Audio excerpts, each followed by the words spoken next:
Welcome to another video, everybody. Today we're going to start the build out of our truck bed camper, so stick around. Okay, before we get into the build out and I show you some of the things I'm going to start doing inside this cap, I'll give you a quick walk around, show you the truck so you get an idea as to some of the challenges I am facing when setting this thing up for camping in. First off, if you haven't already, please subscribe to the channel so you can follow along with the build and any other DIY stuff I have going on, and some adventures that are coming up you're not going to want to miss. So do that and ring the notification bell so when we proceed with this build and other videos you'll get notified and you can watch them. Okay, so right off the bat, this is a Super Crew 2020 Ford Ranger, so that means I've got basically the full-size 4 doors, which shortens the bed pretty drastically. The bed's tiny on this thing, it's 5 feet. So obviously, being even 5'9", not really tall guy, camping out in the back of this thing is going to be pretty difficult. So what we've got to do is we've got to be able to sleep on a diagonal in the truck bed. So we're going to build some bed frames and things like that. But for today, we're going to get started with some pretty easy things that we can do quickly to improve the situation in here, gear-wise and temperature-wise. So as you can see, I've got a pile of Reflectix behind me and I'm sitting on. We're going to use that to insulate the cap, and we're also going to modify the rod holders that I made in a previous video, which I will put on a card up here. And we made 8-foot rod tubes for the racks that I used to have on this truck. We're going to modify those to fit 2-piece rods inside the truck. So that's why we're starting with the insulation and fishing rod tubes. No, we can't use those to camp, but we're going to start from the top down. We're going to insulate this thing a little bit, and we are going to modify the rod tubes so that they can sit up top and they're up out of the way. Then I've also got a pretty cool idea about building a gear loft using those rod tubes. So we're going to start there. I was going to use pink panels and cut them to fit nicely in these areas and then use Reflectix on the roof, but I've got a bunch of Reflectix, so I'm just going to use it, and we're going to try to keep this budget as low as possible. So let's get started. So the R value on Reflectix isn't crazy high. I think it's only like 2 and change maybe, but it works better as a reflective surface, which is why they call it Reflectix. So it will radiate heat back. So if you compress it or lay on it, it doesn't work all that well. But if we put it up in the top part of this cap, it will do much better with airspace.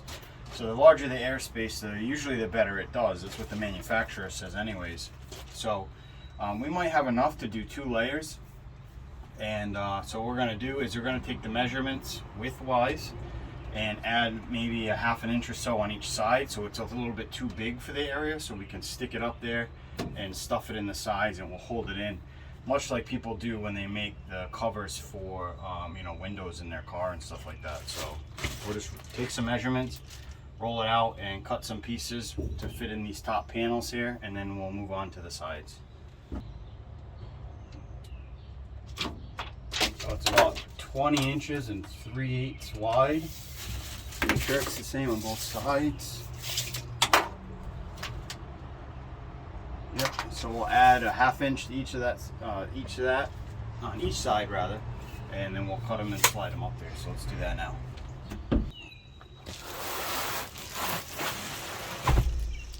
First, we're going to just square this off real quick so it'll be a little bit easier to work with.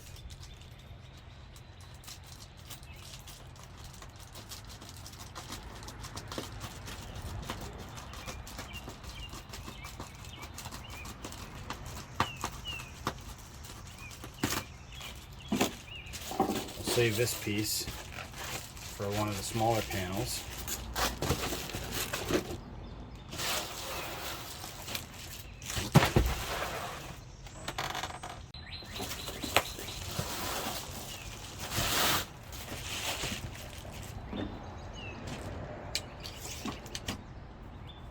So our width was 20 3/8.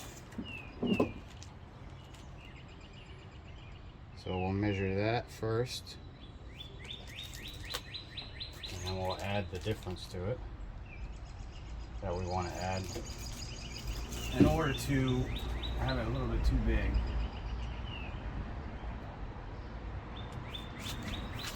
check the length on it.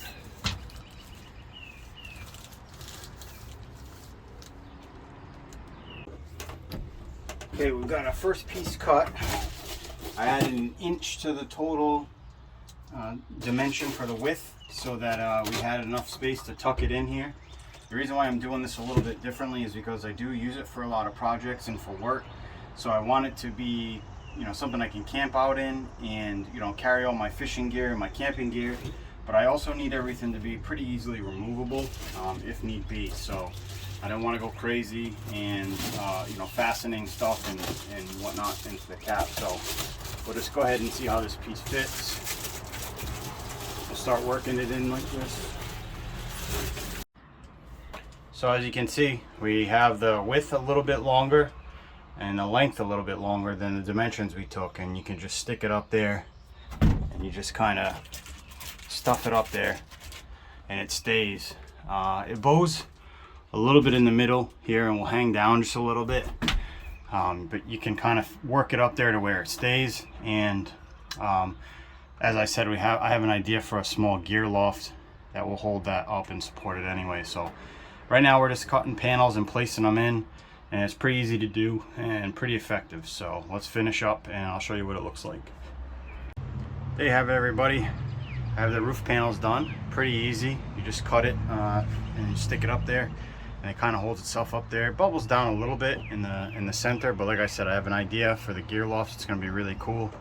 So stick around for that and subscribe to the channel if you haven't done so already to see the progress. I would though suggest when you cut those panels, I did a 1/2 inch on each side, and that was too much. It was causing too much sag in the center.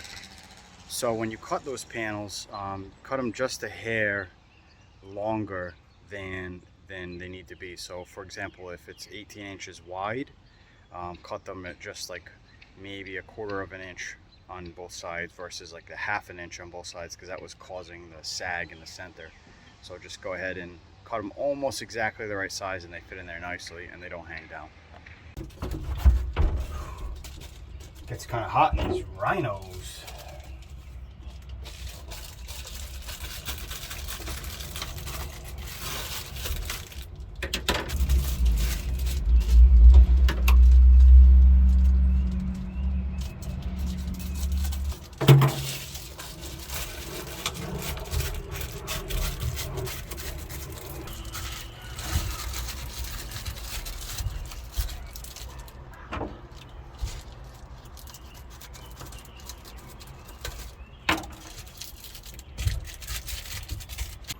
All right, everybody, progress. All the easy panels are cut and placed. Super easy. I'm pretty excited about it. I've even got the tailgate here insulated as well. Now what we're gonna do is make a pattern for the curved cuts. I've got a pretty good idea on how to do that, so I'll show you how I do that here in a second. So for the tricky curves here, we're gonna try to make